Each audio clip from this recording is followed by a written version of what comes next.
Radamés Ramírez y Héctor Morales, consultores en productividad y desarrollo humano, empresarios con más de 25 años de experiencia liderando equipos de trabajo, han experimentado la quiebra y el éxito por igual. Tienen muy claro lo que no funciona y cómo hacerlo funcionar. Su reto es ayudar a los pequeños empresarios a salir adelante. En la vida no se triunfa celebrando éxitos, sino superando fracasos. Hablemos de negocios con Radamés Ramírez y Héctor Morales.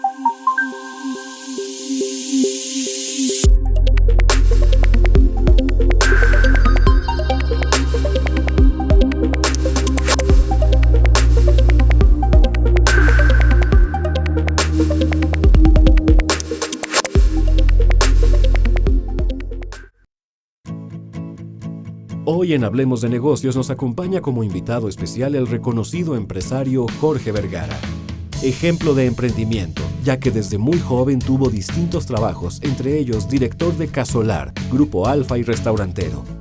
En 1991 fundó Grupo OmniLife, empresa con presencia en 18 países de América Latina y Europa, con más de 6.5 millones de empresarios. En 2002 adquirió el Club Deportivo Guadalajara, equipo de fútbol-soccer profesional de mayor tradición en México.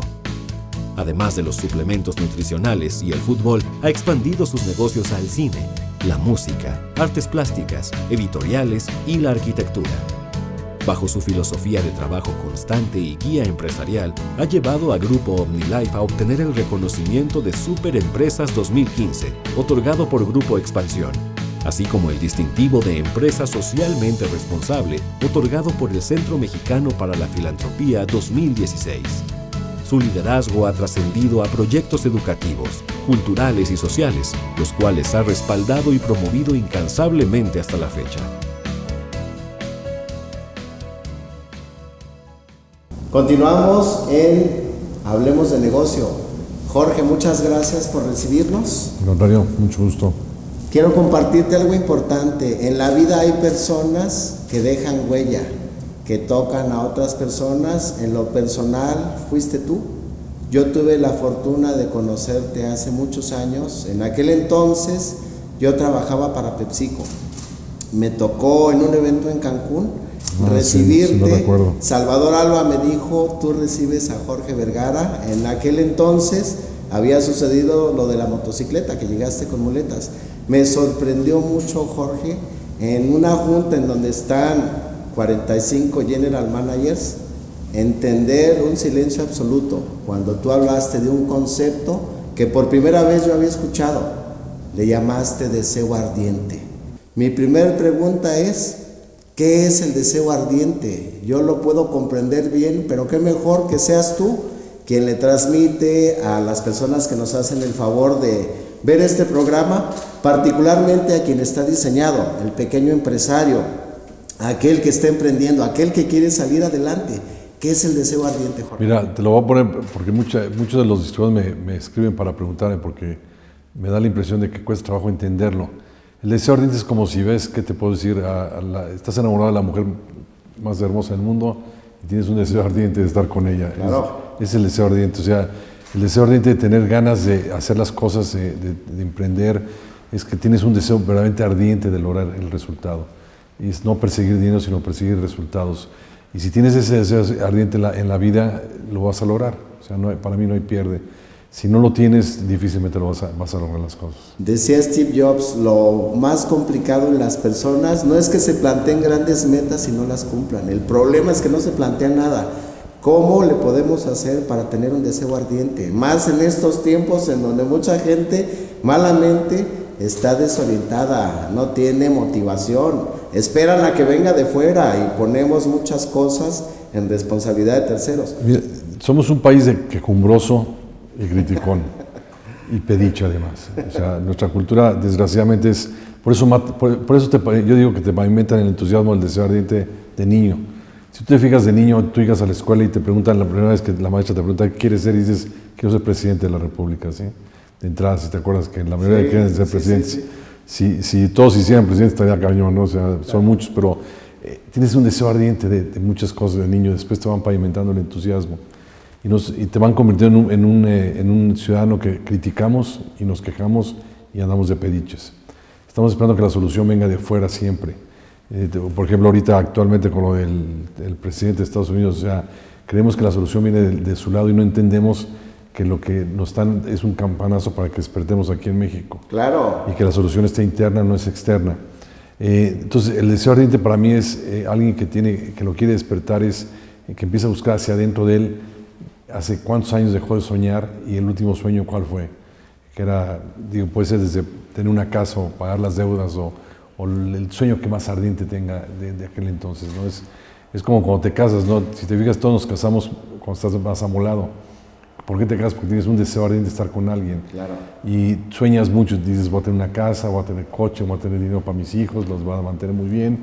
Y 20 años después tienes los 6 hijos que te prometiste y es lo único que tienes de lo que soñaste. Porque no tienes ni casa, ni coche, ni dinero, ni fueron a la mejor universidad. Claro. Porque difícilmente entendemos lo que el deseo ardiente significa de lo que te propones hacer en la vida. Porque la mayoría nos condicionan, nos educan a conformarnos con tener un sueldo o un suficiente para sobrevivir y ahí mueren. Jorge, hablando de los sueños, hay personas que piensan o sueñan desde la carestía, desde la pobreza, cuando están lloviendo centenarios. ¿Cómo se despierta el deseo de aspirar a más? El principal problema del mexicano promedio, el que no aspira a muchas cosas, se conforma con chiquito. Cuando les dices, dime la casa de tus sueños, yo quiero una casita, de entrada están mal. ¿Cómo puede la gente en estos días sacar la motivación para decir, yo también me siento merecedor? Mira, yo creo que es una parte muy difícil que nosotros trabajamos mucho en OmniLife. Sí, claro. El hecho de que entiendan que son merecedores. Inclusive instituimos una escuela de hombres y una de mujeres para cambiarles esa programación. La escuela de líderes es otra también. Empieza con la escuela básica de mujeres y hombres. Sí, claro. Porque todas esas creencias negativas que tenemos en México, y hablando particularmente de México, aunque en Latinoamérica no canta mal las rancheras, la mujer cree que es menos que el hombre. Exacto. El hombre no se cree merecedor porque lo educaron de esa manera. Si te fijas, todos los mensajes son equivocados, ¿no? ¿Por qué voy a la escuela? Porque si no vas a ser un fracasado. Exacto. Entonces, ¿tú por qué eres fracasado y fuiste a la escuela? Y el papá no sabe qué contestar, porque al final de cuentas esa no es la respuesta por qué vas a la escuela, ¿no? Y así todos los condicionamientos estamos enseñados a fracasar. Somos una cultura de fracaso. En México el éxito se persigue de oficio. Si alguien tiene éxito hay que acabarlo porque no puede ser que tenga éxito. Exacto. Entonces, para mí la manera de cambiar es, lo mismo es hacia adentro, no hacia afuera. Si quieres que las cosas cambien en tu vida, tienes que cambiar tú primero. Entonces tienes que buscar hacia adentro de ti qué es lo que tienes, qué es lo que quieres, qué valores tienes, qué talentos tienes y empezar a usarlos de esa manera y luego empezar a cambiar y luego empiezas a cambiar tu alrededor. Así es, Jorge, pues muchas gracias por aceptar esta entrevista. La verdad es que es un proyecto que tenemos ya desde hace más de 4 años, donde estamos trabajando por nuestro estado de Jalisco. Este programa lo diseñamos para darle tips, consejos, herramientas a los emprendedores y a los empresarios que hoy están abriendo algunos negocios y que por ahí escucho mucha gente desesperada, ya quieren cerrar la cortina del negocio. Es gente que piensa que pueden ganar dinero inmediatamente y no tienen esa paciencia de poder explorar el tema de que un negocio no se le saca dinero inmediatamente, y me gustaría que pudieras compartir con nuestra audiencia algún consejo para esas personas que hoy están ya desesperadas y que quieren aventar la toalla y dejar de emprender y volverse a emplear. Mira, yo es algo que le digo a los distribuidores, que es paciencia salivita, ¿no? Le dijo un elefante a una hormiguita y 3 siglos después apareció el oso hormiguero. O sea, que tarde o temprano funciona. Y ahora con el Shark Tank ha tenido mucha experiencia con los jóvenes que se quieren hacer ricos en el programa, que prácticamente nos quieren bajar toda la lana del mundo para hacerse ricos. Entender que el éxito viene después de mucha paciencia, mucho trabajo y mucha constancia. Yo entiendo que pueden tener necesidades, entonces que busquen la manera de cubrir sus necesidades, si son deudas o lo que haya sido, para que no tengan que reventar el proyecto si creen en él. Si lo tienen que reventar y no tienen paciencia es porque no creen en él. Necesitas mucha pasión y emoción para tener éxito y tienes que tener paciencia para que las cosas resulten. Yo que hice por necesidad durante prácticamente 20 años, yo no le saqué ni un 5 al negocio. O sea, básicamente me daba un sueldo para las necesidades y nada más. nunca le saqué las utilidades e hice a la empresa muy rica y por supuesto con mucho poder de crecimiento, como fue el hecho. Es más, yo creo que la gente trae esta desesperación por ver utilidades muy rápido, muy fuerte, ¿no? Y es entender que las cosas son piano, se va lontano, por ahí dicen. Que tengan paciencia, 2, que tengan mucha pasión, y que 3, que no permitan que nadie los desvíe, porque hay mucha gente que los va a querer desviar. Así es. ¿Y qué opinas, Jorge, referente a que es necesario fracasar para que los negocios verdaderamente puedan ser sustentables? Mira, es muy simple. Yo creo que si cuentas en cada éxito cuántos fracasos son, por lo menos 31, los fracasos en cada paso que vas dando. Hay muchos fracasos en Omni, hay muchas equivocaciones que hemos tenido. Yo siempre digo que vayan a la escuela, porque a mí me costó muchos millones de dólares en la vida de la escuela por no tener el deseo de aprender lo que necesitaba aprender. Y para mí no hay fracasos en la vida, son obstáculos que no lograste vencer y que te enseñan. Porque esta palabra fracaso, como que en México la tenemos así como satanizada, ¿no? Nos pesa decir fracasé.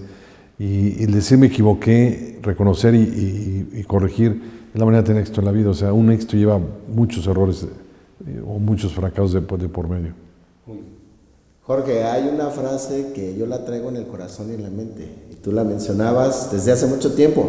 Si ganas 50 centavos, te acostumbras a vivir con 50 centavos.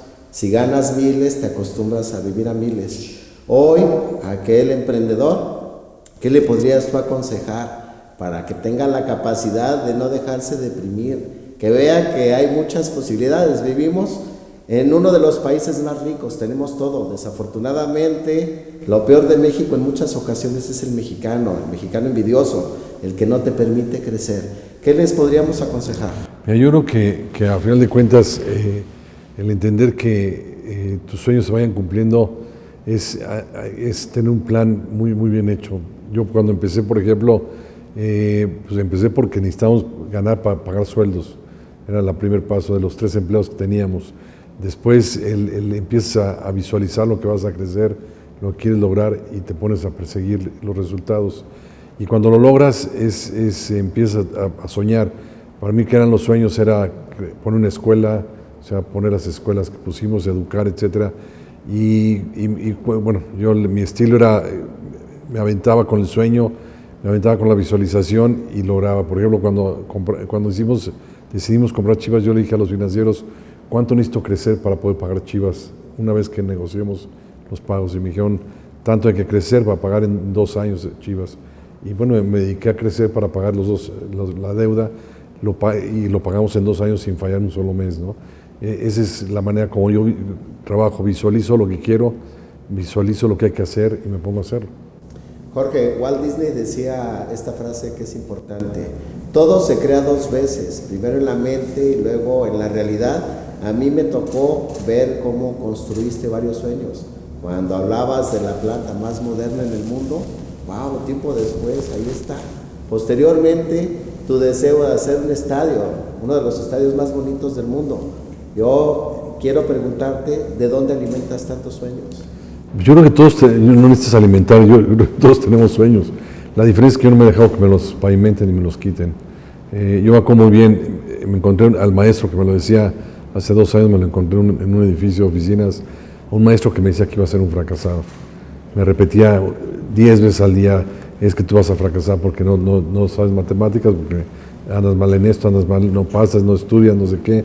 Me acuerdo, era mi maestro en segundo secundaria, se llamaba Jorge, y él era cura, se salió de cura y ahora es asesor financiero, no sé qué cosa es, obviamente muy inclinado a los números, y decía que como no era bueno para los números, iba a fracasar. Y me lo decía, bueno, N número de veces.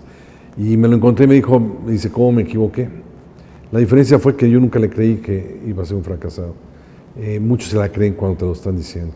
Y te pavimentan los sueños, te pavimentan el entusiasmo. Cuando dices, yo quiero tener una casa así asado, y te dice, no sueñes, mexicano, y ya te pavimentó el entusiasmo. Yo soy un creyente de que si tú te lo pones en la mente y luego usas el corazón para lograrlo, lo logras tarde o temprano. Yo visualicé, por ejemplo, el campeonato que tuvimos hace 10 años, visualicé el comprar Chivas 3 años antes de que lo lograra. Lo expresé inclusive a 2 gentes que estaban ahí conmigo, a Ibar Cisnea, que era presidente de la CONADE, a Juan Carlos Rodríguez, ahora es vicepresidente de Univisión. En una comida les dije, voy a comprar Chivas. Se rieron de mí, me dijeron, Chivas no se vende. Y bueno, se equivocaron, porque visualicé que lo quería hacer y cómo lo podía hacer. Entonces, para mí el hecho es retomar y reprogramar, decir, bueno, ¿qué soñaba yo de niño? Y volver a empezar por ahí, a entender que eres capaz. Yo le explico a los distribuidores que todos venimos del mismo lugar, todos venimos de una calentura. Y el que nos diseñó iguales. Todos nos dio la oportunidad de tener éxito en la vida, nos da la oportunidad de sobrevivir desde que naces. Entonces la diferencia es el que quiere hacerlo y el que no lo quiere hacer. Así es. Y el tema también importante, Jorge, es que muchos tenemos sueños como platicamos, pero mucha gente no da el primer paso. Los sueños se quedan a veces estancados en el papel, se quedan en la almohada muchas veces. Y ese temor a dar ese primer paso creo que también es algo que nos detiene mucho como mexicanos o como latinos. ¿A qué crees o atribuyes que ese miedo a digamos, el fracaso? Porque nos educan con mucho miedo. O sea, fíjate, verás cómo te educan y verás, todo es miedo. Te educan con miedo para la escuela, tienes que ir por miedo, o si no te castigo. Te educan con miedo para la religión, si no te lleva el diablo. O sea, por eso le tienen tanto miedo a Trump, creen que es el diablo el que los va a llevar. Te educan siempre pensando, metiéndote miedo. Al final de cuentas, en tu casa te dicen, si no te duermes te lleva el coco.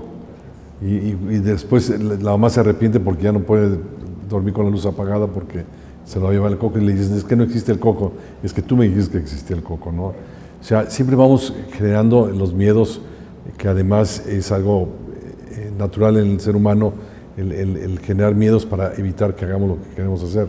Entonces, lo que yo creo que es entender, para mí el miedo yo lo explico como un apagador de luz. Te da miedo entrar en un cuarto porque está oscuro, le prende la luz y ves que no hay nada. Pues cada vez que te dé miedo, prende el switch en la cabecita y dices, a ver, ¿qué le puedo pasar? ¿A qué le puedo tener miedo? ¿No? O sea, la realidad es que si analizas, el miedo está aquí. El 99.9% de los miedos no existen, ¿no? Por ejemplo, el miedo que nos meten o le meten a los extranjeros para venir a México. Yo les pongo, por ejemplo, en México sabes dónde es peligroso, dónde te van a matar. Se matan entre los malos en ciertos lugares y nada más. En Estados Unidos está peor. Ahí sí te da miedo porque no sabes si en un cine va a llegar un loco, en una escuela, digo, y sin embargo nos da mucho miedo México y no nos da miedo Estados Unidos. Porque al final de cuentas nos meten el miedo que no debemos de tener. Ahora con lo que está pasando con el presidente americano, es este pánico que nos están metiendo, ¿no? Para mí es sin fundamento, al final de cuentas. Entonces, el hecho es que los miedos no existen. Y entender que no existen es muy sencillo, porque, a ver, enséñame qué va a pasar con ese miedo, ¿no? Claro. Mira, te pongo una anécdota que yo tuve con una distribuidora. Uno de los viajes que hacemos cada año me habló y me dice, te voy a devolver el boleto de avión y del barco, íbamos a un crucero. Ese crucero era salíamos de Venecia. Y yo, bueno, psicológicamente dije, bueno, voy a usar estadísticas. Dije, tanta gente se muere en el metro, tanta gente se muere en los autobuses, en los aviones son más seguros. Media hora después me dice, no me sirve. Y le dije, miedo, saca otro miedo, o sea, clavo, saca otro clavo. Le dije, bueno, te lo voy a poner muy sencillo. Si no vas, te quito la distribución. Entonces tú decides, y fue, porque no le quedaba de otro.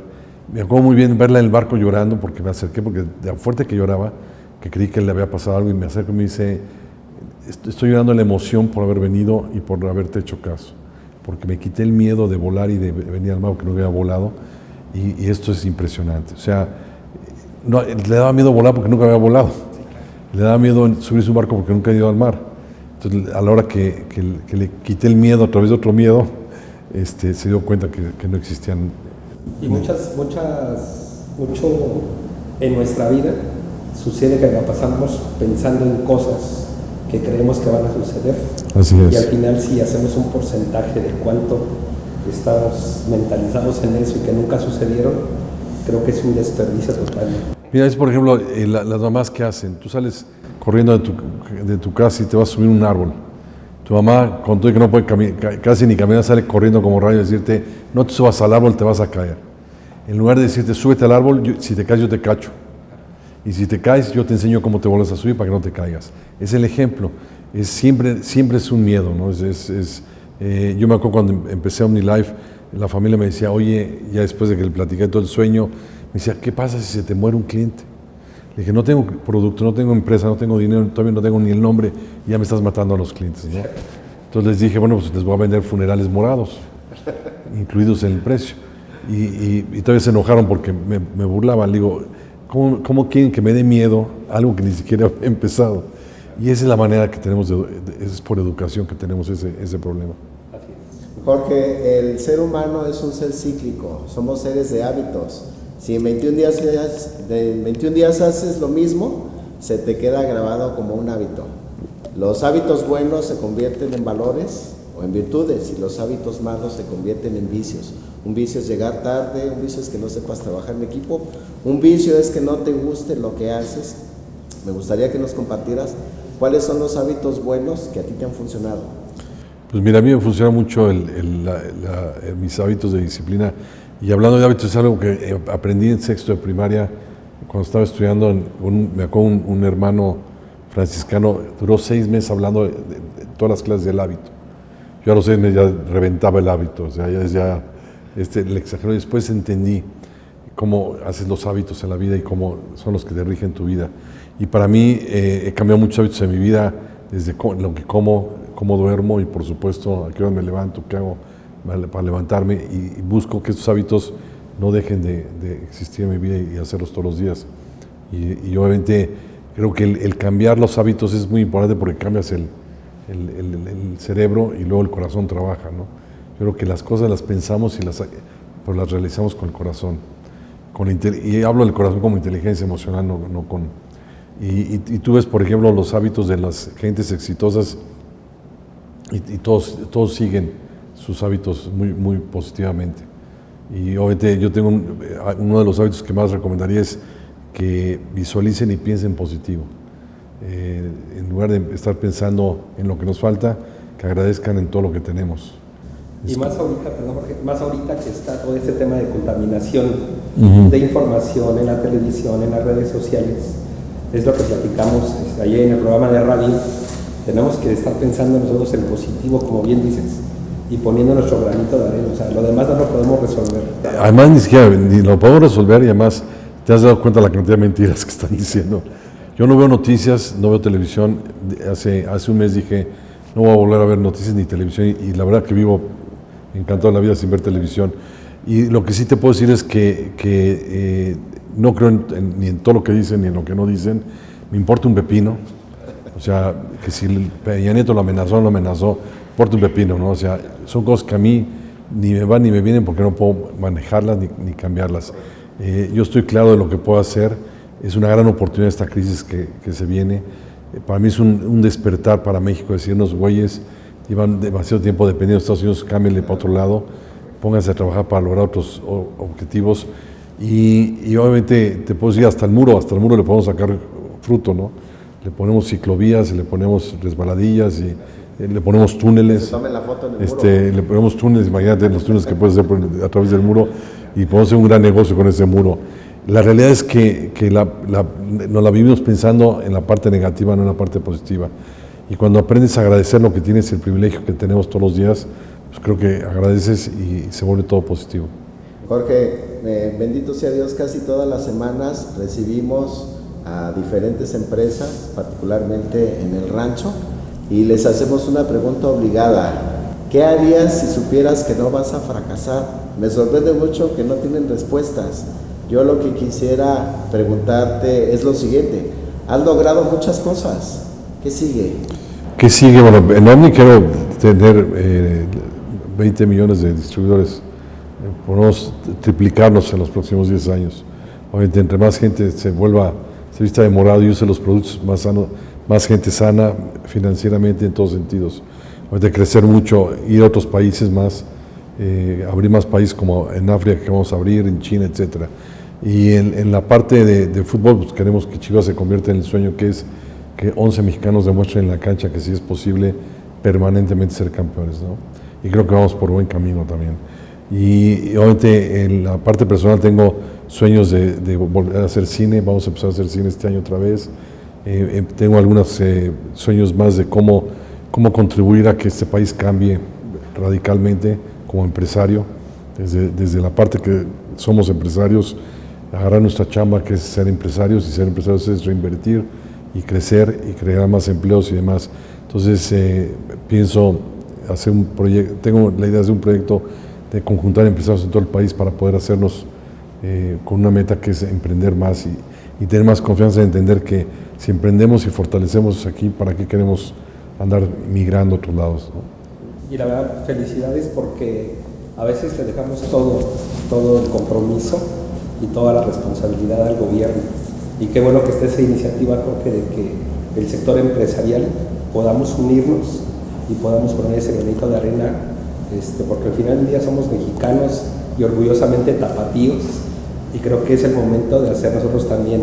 Sí, yo creo que es importante los pequeños y medianos, que son la mayoría, porque más de lo curioso, la mayoría hace la minoría, ¿no? Unos cuantos son los que están arriba en las cúpulas y la mayoría estamos por ahí desaparecidos, ¿no? Yo creo que es importante empezar a conocer a los medianos y pequeños, reconocernos, juntarnos, el podernos platicar cómo hacer lo que hicimos, cómo mejorar, cómo crecer. Yo te puedo decir, por ejemplo, tengo un programa que no puedo lograr, que es, lo empecé hace 10 años, decir cómo sustituyo las importaciones de Omnicom, de materias primas, por gente mexicana que quiera emprender en esto. Me ha costado mucho trabajo lograrlo, pero estoy seguro que hay muchos pequeños y medianos que le podrían intentar, y que además, obviamente, con la venta garantizada se pueden aventar, ¿no? Y creo que esto lo podemos hacer extensivo a todo el país. Y me imagino que hay muchas ideas de cómo crecer entre los pequeños y medianos, pero el hecho es que mi idea es que nos juntemos, hacer una convocatoria y nos juntemos a hacer mesas de trabajo, es decir, a ver cómo nos podemos ayudar para crecer, para entender la gran oportunidad, porque en México tengo entendido que hay 4 millones de empresas pequeñas y medianas registradas. Más debe haber otras 4 millones por ahí sin registrar por el estilo. Tú estás hablando de millones de personas que están haciendo lo que están haciendo de emprender y nadie sabemos que existen, que tienen el deseo ardiente, porque sí lo tienen, y se friegan desde... Yo me acuerdo cuando vendía carnitas, que empezaba a las 4:30 de la mañana, pues había varias gentes que estaban empezando esas horas conmigo en diferentes áreas de negocios. Entonces hay gente con el deseo ardiente muy trabajadora que nadie conoce y que tenemos que hacer que se reconozca. Sí, claro. Jorge, finalmente, aparte de agradecerte, yo te tengo la última pregunta. Sí. Un principio es una idea que no cambia. Me gustaría mucho que nos compartieras tus 3 o 4 principales ideas, que es la que te ha permitido ser quien eres hoy en día. Uno es constancia. Bien. Eso obviamente es indispensable. Lo otro es humildad. Creo que es también indispensable. La otra es honestidad. Que seas congruente con lo que tú crees y con lo que tú eres. Y seas honesto, por supuesto. Jorge, un placer platicar contigo. Ojalá lo podamos hacer con frecuencia. Muchas gracias a nombre de las personas que te están viendo y escuchando. Yo lo único que te puedo decir, en mi persona, gracias, porque me marcaste y hoy soy quien soy, gracias a muchas de las historias, anécdotas y enseñanzas que a lo largo del tiempo y tú sin saber has esparcido por muchas personas. Entre ellas yo te agradezco. Mucho gusto, gracias, al contrario, gracias a ti. Muchas gracias, Jorge. Gracias. Continuamos, estamos en Hablemos de Negocios, regresamos en un momento.